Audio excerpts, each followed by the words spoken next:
Bonjour, bonsoir peuple congolais, ça dépend à heure au bozali ko lanangai. Nga Christian Bola bien maman ba peuple mokozi peuple souverain to ya makama mboka donc situation ezali catastrophique. Yango to ekoloba makamu ya mboka na biso. Donc bande ko nangai donc situation ezali grave. Donc lobby soulèvement populaire yango wana to yok sabino moi maloba ya ndeko congolaise oyo alobi pona mboka na biso. Merci. Alerte, allo. Alerte, parti du côté, tout parti du côté. Parti du côté. Bana bansangungu, bana bakasanguru, bana baluila, bana bamandimba, bana bansonambata, bana ba kimpesi, bana basongololo, bana ba mwanda, mwanda, sekebanza. Nyonso botelema lutelama pasi zikoteri kalu bulone kalu debulone ku lufunu debulonnement ntango si baka luvusa imianzi miaku mikatuka soulèvement populaire debulonnement ibadalu loba.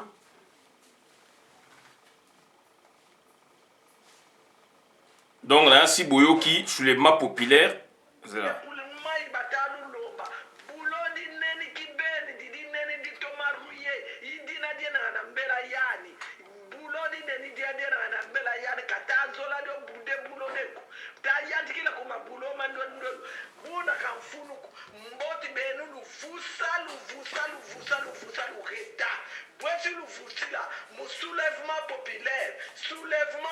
Soulèvement populaire.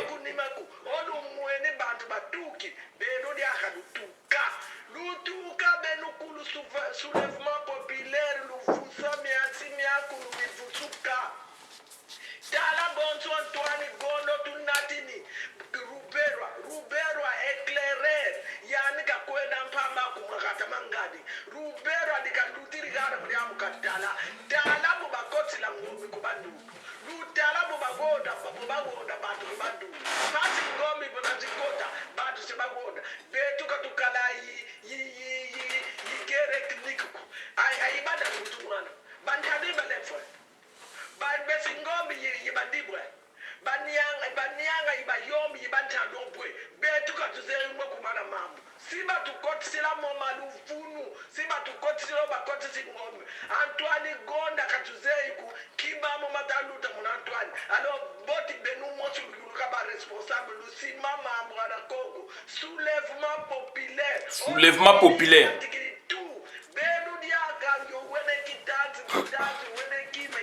Bolanda message oyo, s'il vous plaît.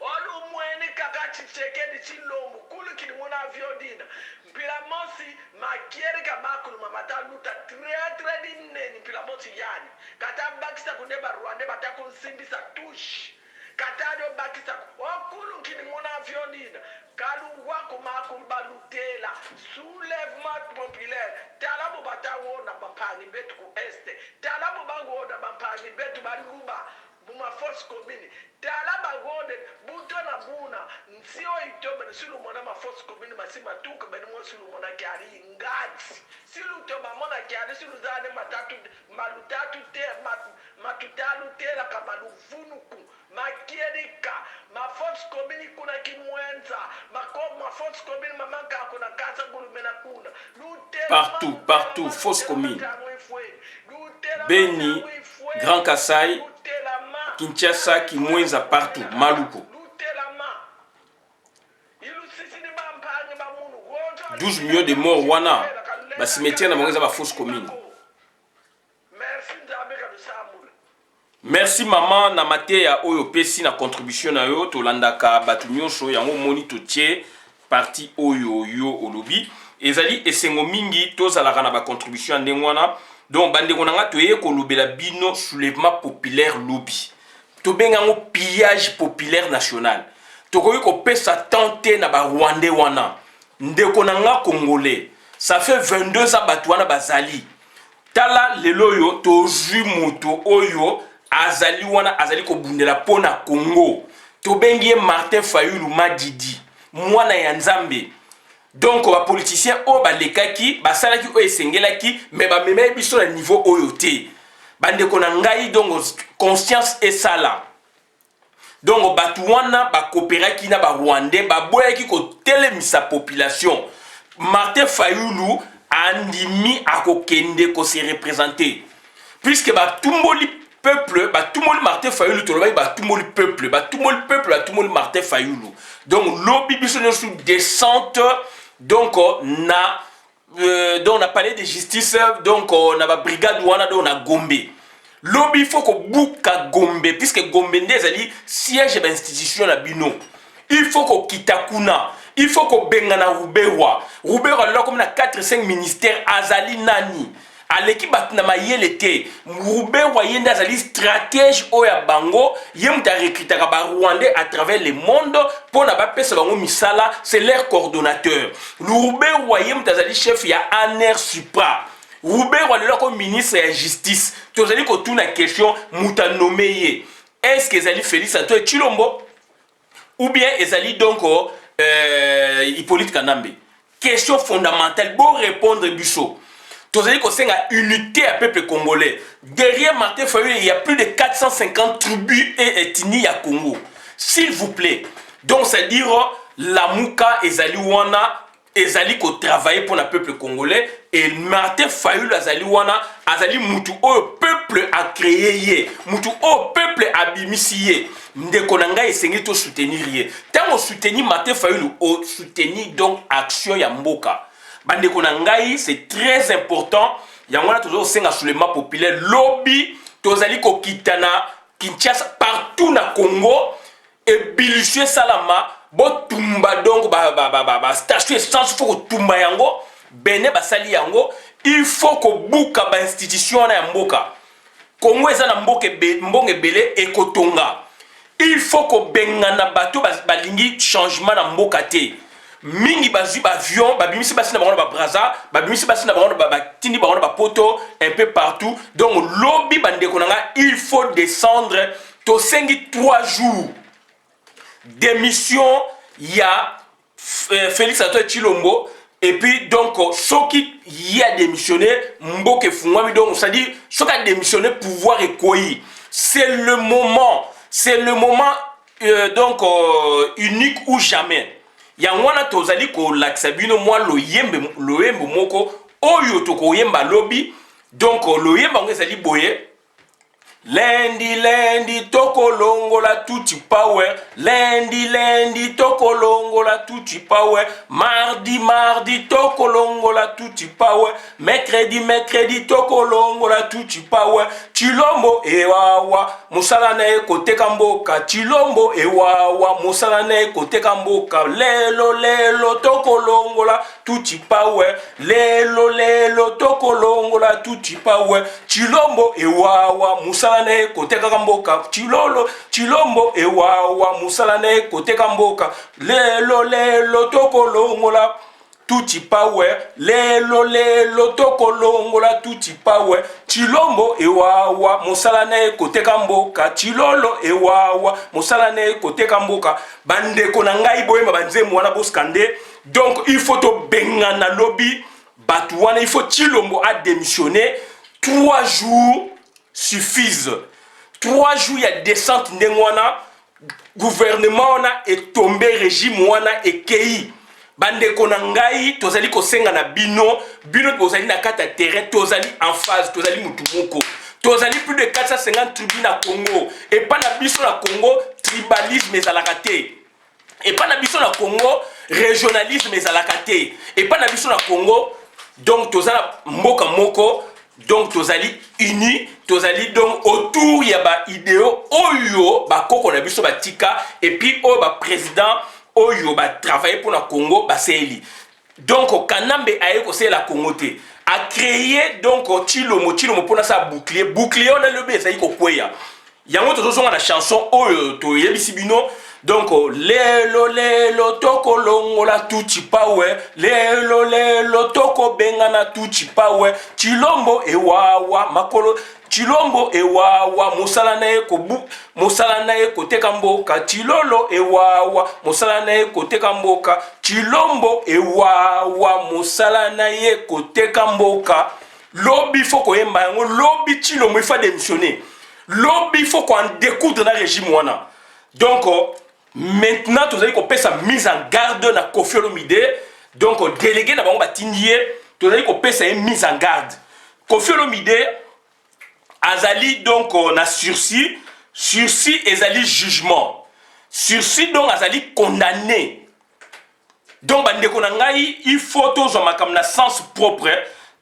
Donc, Koffi Olomide, donc azali na sursis et sursis donc ezali azali condamné. Mais condamnation na yenda au la prison te. Aya ko kosa binote donc a distrait bino. Ya wana tozali ko loba, tozali ko pesa mise en garde na Koffi Olomide. Tozali ko pesa mise en garde na Koffi Olomide, ozali ko loba ke bokoluka bokechu na eso $80,000 pour un concert et na poto. Bokechu na eso seul ba décider ya ninité. Donc, na combat à muta décentralisation, c'est le peuple congolais au la diaspora. Donc, bandeko na ngai nazali ko senga na Koffi Olomide, donc il faut faire beaucoup d'attention puisque azali condamné. Sursis ezali condamnation s'il vous plaît. Sursis ezali condamnation s'il vous plaît. Sursis ezali condamnation s'il vous plaît. Donc on s'ali ezali esengote. Tokotanga la bino condamnation, babenga condamnation avec sursis. Koffi Olomide a été condamné avec sursis. Aya ko changer le contexte. Et puis Azali Moutuya PPRD. Donc Azali Moutuya PPRD et puis il a été condamné donc avec sursis. Donc c'est-à-dire il suffit infraction mususu ebi mawana Koffi Olomide a ko kota boloko na France. Il suffit donc n'est pas seulement comme un toko lukela infraction o yaza nango. Puisque infraction déjà oh séquestration boé wana nete ba sambisien nango azu condamnation à sursis yango ce que zongi lisusu o ba danser musu ba ko loba o ba musu ba travailler na ba ko loba ba ko condamner souté pour la deuxième pour la même affaire pour la deuxième fois na doué za bongo. Donc yango to parler il faut que luka ba infraction ko fia sala batu en dehors ba infraction oyo ba condamner na sursis. Et sursis ezali condamnation avec sursis nini désigne une condamnation pénale, ezali donc correctionnelle pénale qui n'est pas effectuée par les condamnés, sauf si celui-ci fait l'objet d'une nouvelle condamnation pour une autre infraction dans un délai de 5 ans. Ça, c'est en France. Lorsqu'une personne fait l'objet d'une condamnation avec sursis, celle-ci n'est donc pas incarcérée. De ce moment où condamné avec sursis, jugement bimique, Koffi a condamné. Donc jugement par défaut. Ce qui est pénal, donc on a condamné. Donc Koffi Olomide a condamné mais avec sursis. Et donc à côté et sursis peut monsieur total, monsieur partiel. Puisque total partiel par exemple les infractions donc ils ont 5 ans. Juge soit tali circonstances aggravantes, circonstances atténuantes, à juger na kati ya fait. Donc après qu'on paie ça on aime sur 5 ans, à l'objet de 5 ans, on a payé par exemple donc condamnation il y a 3 ans et que une année avec sursis 2 ans ferme. Puisque le juge a décidé. Donc, on peut savoir condamnation. Donc, ndamo côté dans boloko, ndamo est en sursis. Et sursis, c'est durant temps on a observation. Donc, ça c'est les rares moko boye, il y a maramususu au côté donc ba condamné yo. Ya ngona donc Koffi Olomide donc azali donc azola ksaza muta tembe akokuta na tembe. Donc ya yo kaki ba makamwa na musika yango ayesikoyo na ba moment oyo akokuta na tembe. Soki yazo kanisa kombe kufa ke ya kanisi bonne ba okosa ye donc akokutana na mkuwa. Et puis déjà planning ezali donc jugement na yewa tokosela sitting devant sa résidence. Et toko distribuer de campagne dans le quartier na ye na ville na ye terrible. Et terrible. neti bango balinga donc ba se distinguer donc na ba buzoba ako se distinguer na ba buzoba puisque to c'est les campagnes oyo ya monique comme na yeko tombo mame ya buzoba ba boîte aux lettres ya quartier na nyonso et qu'on a la rempli na ba documentation na ba flyer auto sala donc asaka na batute soki yazali patron azomona soki yazomona kaza akoma patron musique congolaise akende na cadre na bango aya ko déranger diaspora te na ba logique autoza nango na makambo autoza nango pour ko kangola mboka. Donc Koffi Olomide, il faut faire beaucoup d'attention. Il faut faire beaucoup d'attention. Donc sursis, la condamnation avec sursis désigne une condamnation pénale qui n'est pas effectuée par le condamné, sauf si celui-ci fait l'objet d'une nouvelle condamnation pour une autre infraction dans un délai de 5 ans. Ça, c'est en France. Lorsqu'une personne fait l'objet d'une condamnation avec sursis, celle-ci n'est pas donc incarcérée donc à Okota Bologoté. Le tribunal a cependant la possibilité de condamner un prévenu à une peine de prison dont une partie seulement sera avec sursis. Donc c'est que Koffi Olomide donc azalaki donc condamné avec sursis. Donc c'est que peine au bapesa qui est donc ezali sursis. Pour monsieur peut pas kabola ngo mais ezali sursis donc durant il y a sursis à 2 ans. Donc ngol ba na période à 2 ans, il faut azal libre. Azal libre ça oya alinga sala mais ndenga yé na champ ya combat, ya ba combattant pour na ko kangola mboka, ko faire ko ba problème. Et donc c'est un membre à PPRD, ya moto nto la sabino ba image ya Koffi Olomide membre à PPRD do ba tigner la PPRD. Ba tigner la PPRD. Donc voilà, bolanda Koffi Olomide na bino.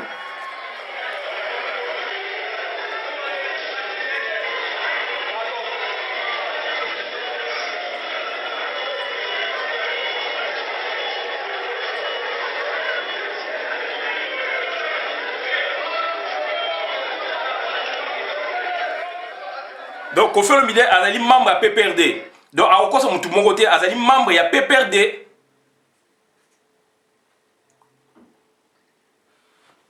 Asa na biso te azali membre à PPRD. Botala ye wana na échappe à PPRD.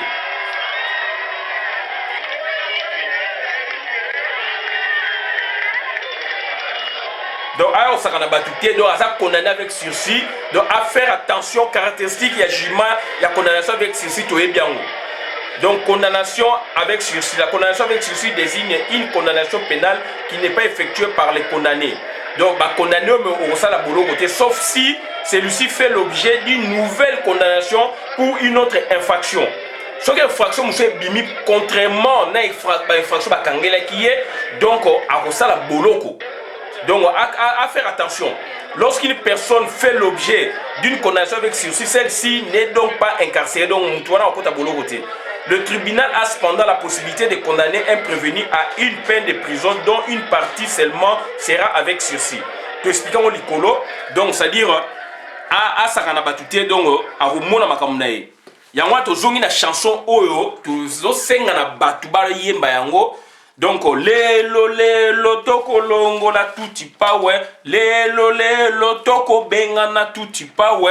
Chilombo ewawa musala na ye koteka mboka. Chilolo ewawa musala na ye koteka mboka. Lelo toko longo la tuti pawe. Lelo toko longo la tuti pawe. Lendi toko longo la tuti pawe. Mardi toko longo la tuti pawe. Mercredi toko longo la tuti pawe. Jeudi toko longo la tuti pawe. Vendredi toko longo la tuti pawe. Samedi toko longo la tuti pawe. Dimanche toko longo la tuti pawe. Chilombo ewawa musala na ye koteka mboka. Chilolo ewawa musala na ye koteka mboka. Chilombo ewawa musala na ye koteka mboka Félix ewawa mosala na ye koteka mboka Félix ewawa mosala na ye koteka mboka lelo tokolongola tuti pawe lelo tokobengana tuti pawe Chilombo ewawa mosala na ye koteka mboka Chilombo ewawa mosala na ye koteka mboka. Donc bandeko na ngai tozali ya koyebisa bino wana mpona journal lelo. Donc tozokosenga na tangi lundi ti dimanche 3 jours ya mobilisation na avec le commandant du peuple régime Ekwei Chilombo a démissionné et puis régime Ekwei et que to longwe na boumbu na o ba biso to bimi na bosomi na biso nyoso ezali na compte na bino ezali ba les na kana bino to pesi bino confiance to za na bino na confiance bozali bandeko na biso tribalisme la Congo ezate tozali plus de 450 tribus et ethnies na Congo tozali unis to balana to lingana donc toza ba petite petite grimace na biso donc mais du moins tozali ensemble ba bengango ethos reconductible ba congolais. Donc façon na biso ko agir ya ko seka ya ko vivre ya ko tambola ya ba congolais. Donc ba rwandais wana ba ya ba kabola biso te et ba suki et nazali ko zonga na Kofi pona l'accès ka azali mutu ya tuti power donc azali ko ya ko sala ba venture a na poto akolonga te. Donc c'est-à-dire azali mutu oyo batinda ki e pona aya ko déranger biso mais akolonga te Kofi Olomide. Donc oh to yeka ko bisa bino ngwa to suki awa bona na vidéo malamu na kota communauté. Merci. Ngai Christian Bola bien maman ba peuple mokozi peuple souverain to bi merci. Donc to l'axi bino déjà ba image. Merci.